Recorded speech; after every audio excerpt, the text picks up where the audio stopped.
कहानी की शुरुआत में हम दक्षिण अमेरिका के पैराडाइज फॉल को देखते हैं। चार्ल्स नाम का एक फेमस वर्ल्ड एक्सप्लोरर है जो अपने आविष्कारों के लिए दुनिया भर में प्रसिद्ध है। वह दक्षिण अमेरिका से एक बहुत बड़ा बर्ड स्केलेटन लाता है और दावा करता है कि यह दुनिया की नई प्रजाति वाला पक्षी है। लेकिन वैज्ञानिक चार्ल्स के स्केलेटन को नकली साबित करते हैं। चार्ल्स इससे बहुत नाराज होता है, इसलिए वह लोगों से वादा करता है कि वह जायंट बर्ड को जिंदा लाएगा। इन शब्दों के साथ चार्ल्स अपनी टीम के साथ दक्षिण अमेरिका के लिए निकल जाता है। अब दर्शकों के बीच कार्लस नाम का एक लड़का बैठा होता है जो चार्ल्स का बहुत बड़ा फैन है, क्योंकि वह भी उसकी तरह एक्सप्लोरर बनना चाहता है। जब वह इवेंट के बाद घर जा रहा होता है तो रास्ते में उसे चार्ल्स के डायलॉग जोर जोर से बोलने वाली लड़की की आवाज सुनाई देती है कि रोमांच ही जीवन है। जब वो लड़की की आवाज सुनता है और उसके घर जाता है तब उसे पता चलता है कि लड़की भी बड़ी होकर एक एक्सप्लोरर बनना चाहती है। लड़की उसे बताती है कि उसका नाम एली है। उसी समय कार्ल का गुब्बारा हाथ से छूट जाता है और एली के ऊपरी वाली कमरे में चला जाता है। जब वो गुब्बारे को लेने जाता है तो वहां से गिरने से उसका हाथ टूट जाता है। अगली रात एली कार्ल के कमरे में आती है और उसे अपने सपने के बारे में बताती है। उसे अपनी एडवेंचर की किताब भी दिखाती है। उसका सपना है कि वह एक दिन पैराडाइज फॉल जाए। एली तब कार्ल को उपहार के रूप में एक बैज देती है। इसके बाद एली और कार्ल रोज मिलते हैं और कुछ समय बाद उन दोनों में प्यार हो जाता है और जल्दी ही दोनों शादी कर लेते हैं। वो दोनों अपना नया घर बनाते हैं और वहाँ पर मेल बॉक्स भी लगाते हैं और वे दोनों अपना जीवन जीना शुरू कर देते हैं। उनके जीवन में किसी भी चीज की कमी नहीं होती, सिर्फ एक बच्चे की होती है। वो कमी भी जल्दी ही पूरी होने वाली होती है। लेकिन इसी बीच एली के साथ कुछ हो जाता है जिससे वह माँ बनने का सपना खो देती है और डिप्रेशन में चली जाती है। जब कार्ल ये देखता है तो वो उसका पैराडाइज फॉल वाला सपना पूरा करना चाहता है और इसके लिए वो दोनों पैसा जमा करने शुरू कर देते हैं। लेकिन घर की कुछ जरूरतों के पूरा करने के लिए पैसा भी खत्म हो जाता है। इसके बाद दोनों बहुत बूढ़े हो जाते हैं। लेकिन एक दिन कार्ल तय करता है कि वो निश्चित रूप से एली का सपना पूरा करेगा और जिस दिन वह एली को ये सरप्राइज देने वाला होता है उसी दिन एली की हालत बहुत बिगड़ जाती है और वो कार्ल को छोड़कर इस दुनिया से हमेशा के लिए चली जाती है। एली के जाने के बाद कार्ल बहुत अकेला हो जाता है। अब उसके घर ओल्ड एज होम की चिट्ठियां छोड़कर कोई नहीं आता, जिससे कार्ल को बहुत बुरा लगता है। धीरे धीरे बहुत समय बीत जाता है और कार्ल के घर के चारों ओर बड़ी बड़ी इमारतें हो जाती है। लेकिन वह अपना घर इमारत के मालिक को नहीं बेचना चाहता, क्योंकि घर से एली की कई यादें जुड़ी हुई है। इसके बाद हम घर के सामने रसल नाम के बच्चे को देखते हैं। वो कार्ल को बताता है कि वह वर्ल्ड एक्सप्लोरर है और वो हर जगह कैंपिंग कर चुका है। रसेल को सीनियर एक्सप्लोरर बनने के लिए सिर्फ एक बैच की जरूरत थी जो उसे वृद्ध नागरिकों की मदद करने से मिलेगा, इसलिए वो कार्ल की मदद करना चाहता है। लेकिन कार्ल रसेल से मदद लेने से इनकार कर देता है। लेकिन जब रसेल न जाने का नाम नहीं लेता तो उसे एक झूठी कहानी बताता है कि डोरू नाम की एक बर्ड उसे परेशान करती है। अगर तुम सच में मेरी मदद करना चाहते हो तो उस बर्ड को पकड़ कर ले जाओ। जब रसेल यह सुनता है तो वो तुरंत उस बर्ड को लेने जाता है। रसेल के जाने के बाद एक मशीन आकर उनके मेल बॉक्स को टकरा जाती है और मेल बॉक्स उड़ जाता है। जब कार्ल ये देखता है तो वो बहुत गुस्सा हो जाता है और अपनी छड़ी से एक वर्कर का सिर फोड़ देता है। फिर उसे पुलिस पकड़ कर ले जाती है। कार्ल ने यह सब जानबूझकर नहीं किया। यह जानने के बाद उसे रिहा कर दिया जाता है। लेकिन कार्ल बहुत बूढ़ा है, इसलिए अदालत उसे ओल्ड एज होम जाने को कहती है।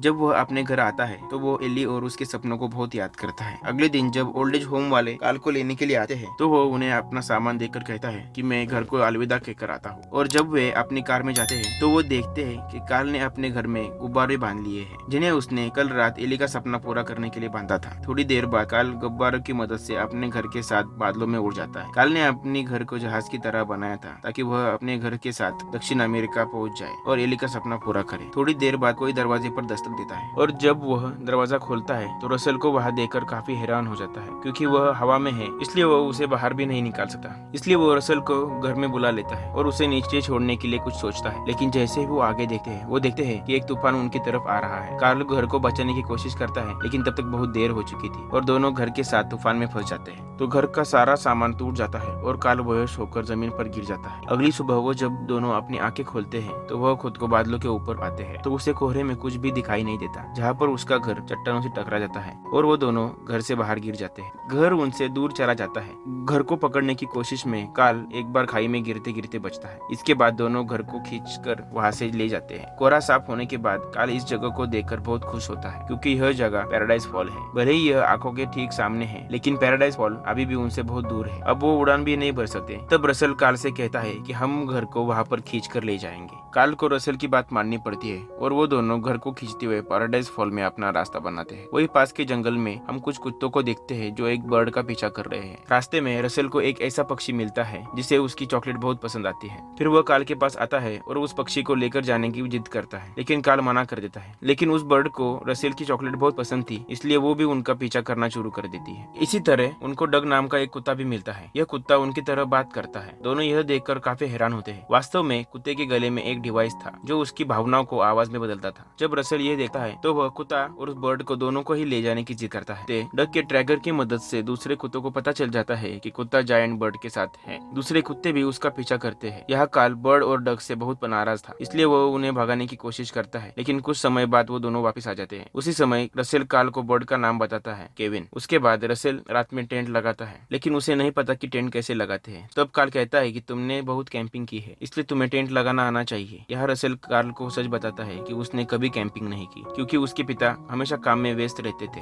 और उसकी सौतेली माँ भी उससे बात नहीं करती। काल यह सुनकर बहुत दुखी होता है। इसके बाद वो दोनों सो जाते हैं और अगली सुबह जब वो अपनी आंखें खोलते हैं तो उन्हें पता चलता है कि केविन एक फीमेल बर्ड है, क्योंकि केविन के बच्चे केविन को पुकार रहे थे। और जब केविन अपने बच्चों के पास जाती है तो वो कुत्ते आ जाते हैं और केविन को पकड़ना चाहते हैं। केविन उन कुत्तों से बच निकलती है, लेकिन काल और रसेल फंस जाते हैं। कुत्ते उन्हें अपने मालिक के पास लेकर जाते हैं, जहाँ कई कुत्ते होते हैं और कुत्तों का मालिक कोई और नहीं बल्कि चार्ल्स होता है, जिसे काल बहुत पसंद करता है, क्योंकि वह बचपन से ही चार्ल्स को अपना आइडल मानता है। चार्ल्स फिर काल को और रसेल को रात के खाने के लिए बुलाता है। वह उन दोनों को बताता है कि वह यहाँ पर एक जायंट बर्ड को पकड़ने आया है, जिसके कारण उसकी बहुत बदनामी हुई और वह इस बर्ड को दुनिया के सामने लाकर अपना बदला पूरा करेगा। इससे काल को पता चलता है कि चार्ल्स एक बुरा आदमी है, वह केविन को मारना चाहता है। लेकिन फिर रसेल पक्षी का कंकाल देखकर कहता है कि ये बिल्कुल केविन की तरह दिखती है, तो उसे शक होने लगता है। चार्ल्स की आंखें तब काल के घर पर जाती है, जहाँ चार्ल्स को केविन दिखती है। चार्ल्स दोनों को रोकने की कोशिश करता है, लेकिन दोनों चार्ल्स से बचते हुए भाग जाते हैं। भागते भागते वो दोनों, डग उन्हें रास्ता दिखाता है और केविन उन्हें भागने में मदद करती है। सभी कुत्ते उनके पीछे होते हैं। रास्ते में एक खाई आने पर वे भाग रहे होते हैं और खाई पार करते हैं उन कुत्तों का कप्तान केविन को पकड़ लेता है, लेकिन केविन किसी तरह खुद को छुड़ा लेती है। लेकिन इससे केविन के पैर में चोट लग जाती है, इसलिए केविन ठीक से चल नहीं पाता। वो केविन के पैर में पट्टी बांधकर उसे उसके घर पहुंचाने की कोशिश करते हैं और जब केविन उसके घर पहुंचता है तो वहाँ पर चार्ल्स अपने कुत्तों के साथ आता है और केविन को पकड़ कर ले जाता है और काल के घर में आग लगा देता है। जिसके बाद काल बहुत उलझ जाता है कि वो केविन को बचाए या फिर अपने घर। काल अपने घर को बचाता है क्योंकि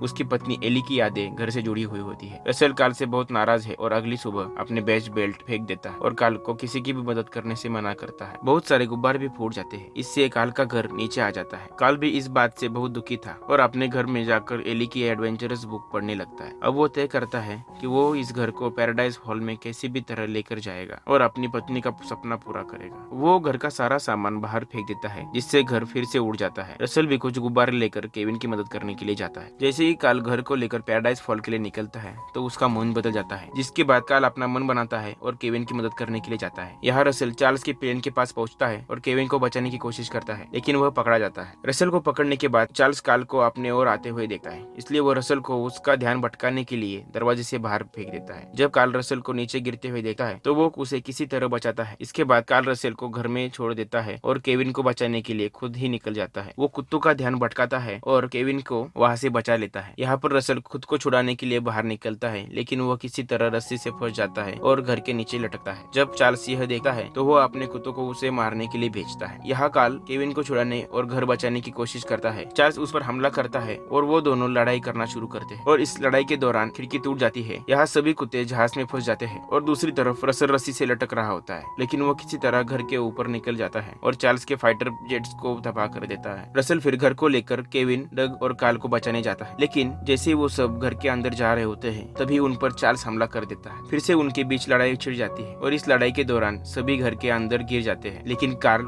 घर को पकड़ लेता है और सभी को बचाता है। कभी कार्ल तभी सबको घर के बाहर बुलाता है, लेकिन फिर चार घर के अंदर जाता है और केविन को मारने की कोशिश करता है, लेकिन फिर केविन, डग और रसेल खिड़की से बाहर आते हैं। तब कार्ल घर को छोड़ देता है और चार्ल्स और घर दोनों ही नीचे गिर जाते हैं और कार्ल का घर फिर बादलों में गायब हो जाता है। कार्ल तब रस्सी की मदद से सभी को ऊपर खींचता है और कार्ल का घर बादलों के बीच में गायब हो जाता है, लेकिन वह बहुत दुखी है क्योंकि उसने अपना घर खो दिया। कार्ल और रसेल फिर केविन को अपने घर ले जाते हैं, जहाँ केविन के छोटे बच्चे हैं। केविन को वहाँ छोड़ने के बाद वो अपने घर के लिए निकल जाते हैं। रसेल को सीनियर एक्सप्लोरर का बैच मिलता है, लेकिन उसके माता पिता वहाँ पर नहीं होते, इसलिए कार्ल रसेल को अपने हाथों से वो बैच पहनाता है। फिर कार्ल और रसेल अपनी मनपसंद आइसक्रीम की जगह पर जाते हैं और दोनों आइसक्रीम खाते हैं और सड़क के किनारे बैठकर ये लोग गाड़ियों की गिनती शुरू कर देते हैं।